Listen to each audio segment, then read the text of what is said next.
اعوذ باللہ من الشیطان الرجیم پناہ مانگتا ہوں میں اللہ کی شیطان مردود سے۔ یستفتونک قل اللہ یفتیکم فی الکلالہ ان امرؤ هلك ليس له ولد وله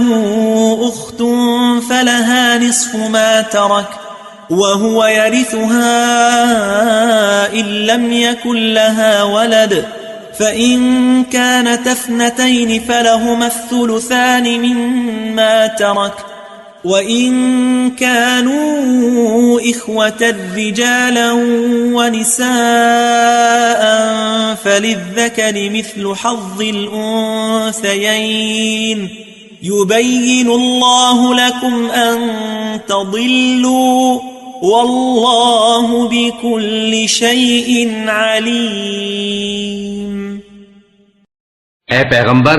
لوگ تم سے کلالہ کے بارے میں حکم دریافت کرتے ہیں، کہہ دو کہ اللہ کلالہ کے بارے میں یہ حکم دیتا ہے کہ اگر کوئی ایسا مرد مر جائے جس کے اولاد نہ ہو اور نہ ماں باپ اور اس کی ایک بہن ہو تو اس کو بھائی کے ترکے میں سے آدھا حصہ ملے گا، اور اگر بہن مر جائے اور اس کے اولاد نہ ہو تو اس کے تمام مال کا وارث بھائی ہوگا، اور اگر مرنے والے بھائی کی دو بہنیں ہوں تو دونوں کو بھائی کے ترکے میں سے 2/3، اور اگر بھائی اور بہن یعنی مرد اور عورتیں ملے جلے وارث ہوں تو مرد کا حصہ 2 عورتوں کے حصے کے برابر ہے۔ یہ احکام اللہ تم سے اس لیے بیان فرماتا ہے کہ بھٹکتے نہ پھرو، اور اللہ ہر چیز سے خوب واقف ہے۔